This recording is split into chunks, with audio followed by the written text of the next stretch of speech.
Hello everyone, and welcome to Let's Play Inside. I'm replaying this episode to supplement episode 6 of the LP series that I had already completed.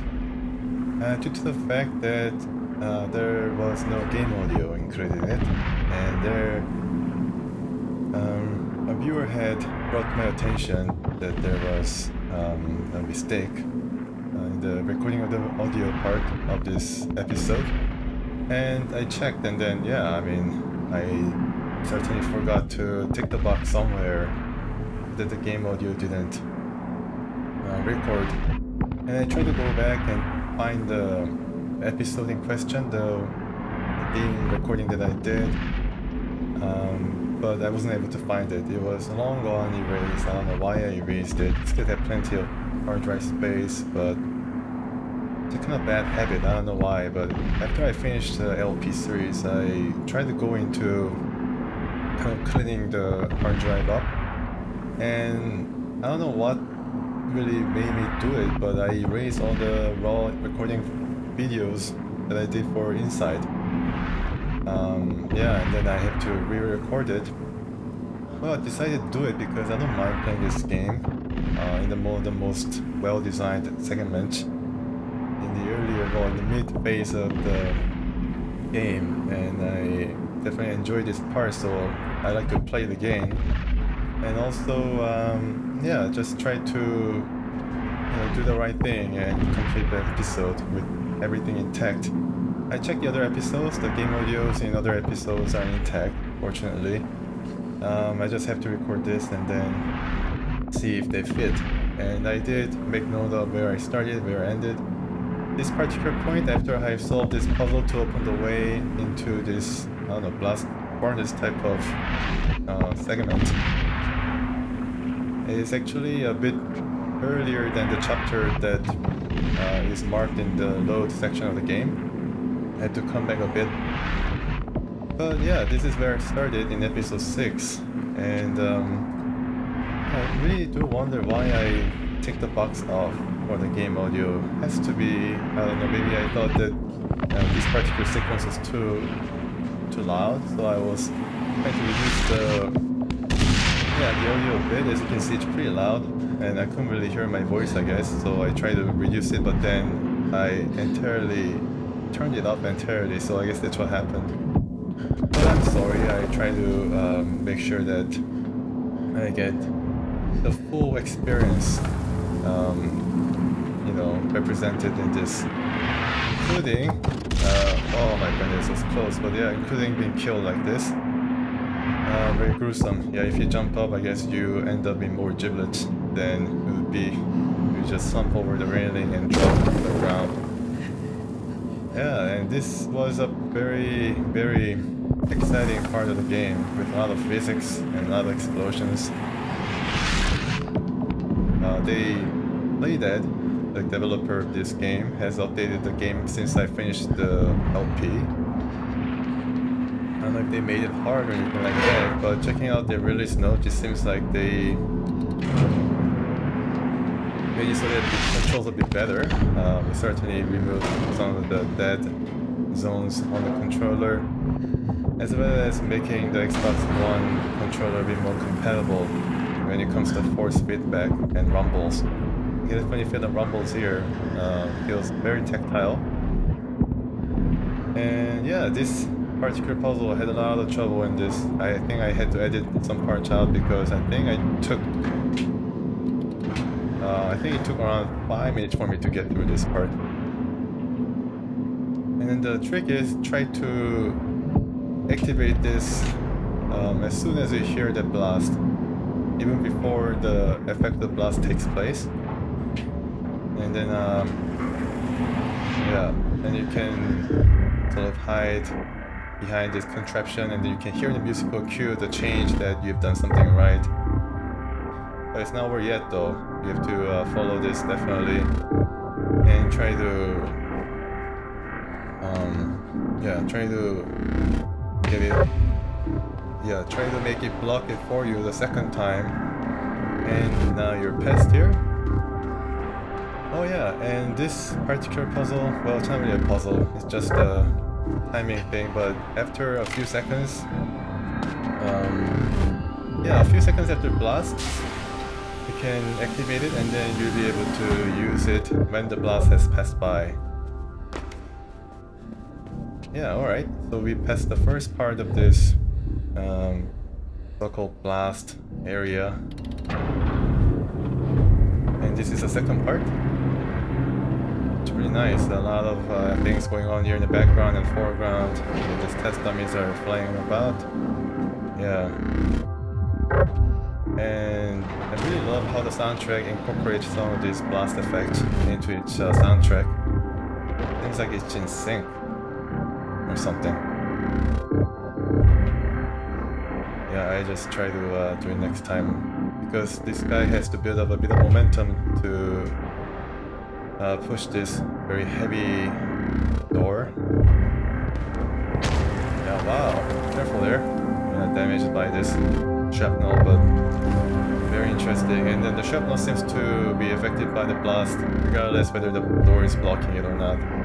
So, yeah. So we're almost there. And this is one of those puzzles where you have to know exactly where to land in order to escape the blast effect. Right here. Yeah, it stops the audio, so it's pretty cool. Yeah. Oh man, it was too late. A bit too late. A second too late. Alright. Yeah, let's do this once again. I could have gone right away, but no, I think for me, it's better for me to wait a bit before I get the timing right. Yeah, alright. First part is easy, the second part is kinda iffy. Okay. I try to hold back on the joystick in order to kind of measure it a bit better in terms of timing. Alright, so we are past that. Well, we're not really completely past it because it's still going to affect us in one particular sequence. So we are more or less done with that exciting sequence. Very surprising yet very elegant sequence of action for this game. Not really a horror type of gameplay, but still very exciting. And now we go down into the dreaded water section. Yeah, I had a lot of problem with the water sections, it seems, but in retrospect, I mean, it was very well done. It was very logical and had all the cues. And here we go, yeah. Well, first blast was not enough. Second was it. And we now splash into the water level. Can I escape it? I have to swim downward and try to pull it before this boy drowns after 5 gulps of air. There's one. Okay, so there was a bit of a hitch in the animation, but no worries. This boy is safe and sound, and we are definitely and surely outside of the blast effect. Incidentally, I tried to record, well, I'm recording this in 1080p in higher resolution than the regular episode that I did of this game.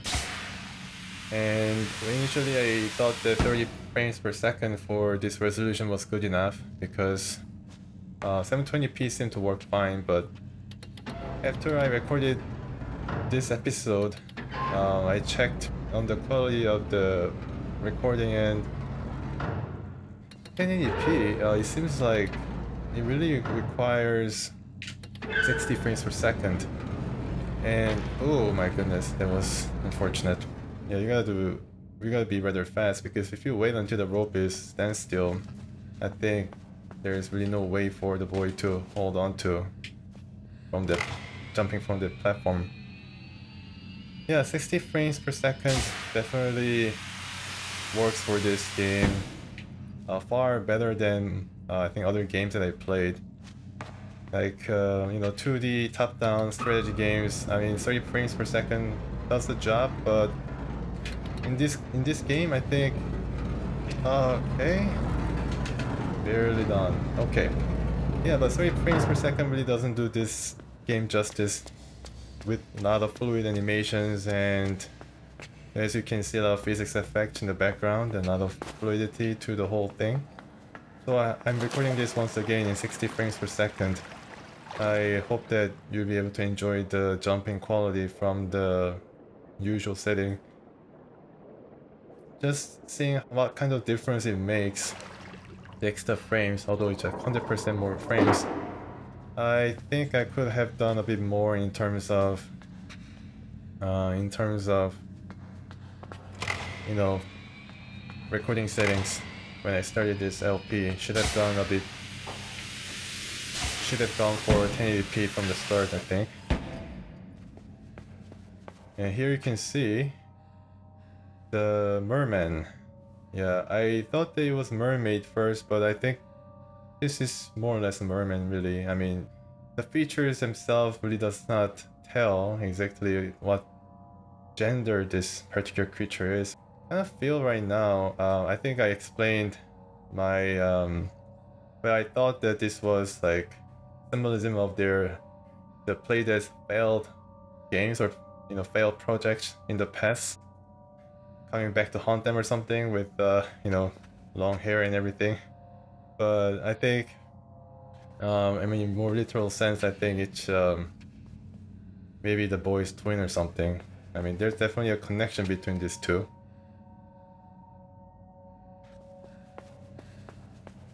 Yeah, I mean, your guess is as good as mine, and latest suppositions and guesses probably would be more authentic. Probably seem more true to any of the past guesses or impressions that you've gotten after you play this game once or twice. It's all up to you to decide what that particular creature would mean, and that extends to other part of this game as far as symbolism is concerned. And you can see this boy, this merman kind of twitch, and it's kind of connected to something. I mean, the red. Okay, I need to make sure that I get a breath first, because I can't even get a breath. Okay, well, that is kind of a miscue in the gameplay section. I might have to repeat this. Yeah. Oh, I was able to barely make it. Yeah, but then I wasn't able to breathe anymore. Just even poke my head through the water after I entered that section, so... Yeah, I mean, the developer's saying that, well, no time for you to examine things and trying to guess as to what the intentions are. You just have to play and move along. Alright, so yeah, this particular water sections, at the end I was kind of getting sick and tired. I think that's just coming from the fact that I have not played horror games before, and I don't like to feel terrified. And I kept dying, and after a while it kind of made me a bit uneasy. Kind of what led me to think, or what led me to kind of detest this outwardly, rather than trying to read the cues and whatnot. Solve the puzzle, and here's another one. Yeah, this one was once again just like the contraption part, turning contraption part in the blast chamber section. This one took me some time to guess as to what this is. You just have to dip your toes in the water just to pique the interest of the merman, merboy, and buy you some distance as you try to escape it. And escape you should, as fast as possible, even pressing the button while in the way of going through the escape route. And this merboy gains a bit of speed just to give you that tension, just provide you with tension. And here we can gain a bit of breather, yeah, and you can just swim as to your heart's content. And it could be a pretty good place for a orb or something, a secret, but there isn't any in my recollection. There's one in the next section. But this creaking and yeah, this creaking platforms definitely do give you a bit of a break, bit of, you know, even a small bit of tension in this otherwise very quiet moment. So very well designed game, in my opinion, if you ask me. Even in this quiet section, there is really no time to rest your senses. Always have to engage. And here is a big vault door leading to another water section. And this is where I ended up at the end of the episode 6. And yeah, so it shaved off around half of the time required for me to actually do this in the first sitting, which I have recorded. So all the episodes that I played of this LP was on the first sitting. I didn't really play it at all. It was basically raw. So I think maybe a speedrunner is probably going to be able to complete this game in, I think, 30 minutes or so. And if there's a trick or two involved in advancing the game, maybe even less than 15 minutes. But yeah, 30 minutes or so, because it took me around 3 hours to 4 hours to finish the game. Just on the normal kind of try here, even I was able to finish in half the time, so 60 minutes, then it would be 2 hours. And a speedrunner with his skills and knowledge and no fail state or no retries, I think he'll be able to finish in under 1 hour, even under 30 minutes. So it's pretty cool how quickly this game could be completed. Well, I hope you enjoyed this little addendum, little addition to the LP series Inside. I think this game definitely deserves it with its music fully blaring from your speakers. Hope you also check out the rest of the episodes if you haven't already. I keep the original one just to preserve the kind of experience that I had as I was playing the game for the first time. I think that kind of holds a bit of value, I guess. I don't know, maybe not, but I keep it just to give different perspective on how it feels to be playing the game for the first time and then the second time around or third time around, because I was looking for Stick Reach. Well, anywho, I hope you enjoyed this episode and see you next time.